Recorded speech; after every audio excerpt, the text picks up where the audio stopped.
মানুষের অন্তর শুকিয়ে যায় যখন ৫টি জিনিস তাতে অনুপস্থিত থাকে। সেগুলো হলো: ১. আল্লাহর প্রতি ভালোবাসা। ২. তাঁর ব্যাপারে জ্ঞান।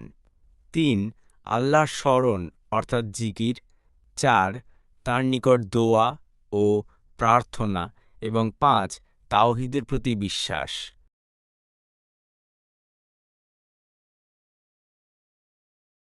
এর কারণ হল প্রবৃত্তির তেজ ও লালসা প্রতিনিয়ত হৃদয়কে দগ্ধ করতে থাকে। এতে করে হৃদয়ের শাখা প্রশাখা ইবাদতে বাধাপ্রাপ্ত হয়, নিস্তেজ হয়ে পড়ে। ফলে হৃদয়ও উপরোক্ত বৃক্ষের মতো একসময় শুধু আগুনেরই উপযুক্ত হয়ে পড়ে।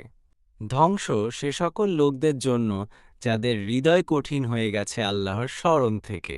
তারা স্পষ্ট বিভ্রান্তিতে নিপতিত।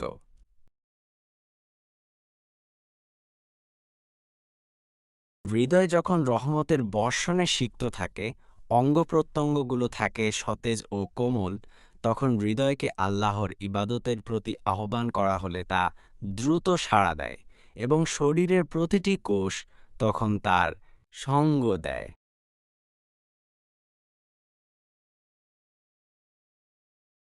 কল্যাণের দিকে দ্রুত অগ্রসর হয় এবং প্রত্যেকটি ইবাদতের যে ভিন্ন ভিন্ন ফল আছে তা আহরণ করে এবং তা থেকে নিঃসৃত সঞ্জীবনী পানি তার অন্তর ও অঙ্গসমূহের মাঝে প্রভাব সৃষ্টি করে।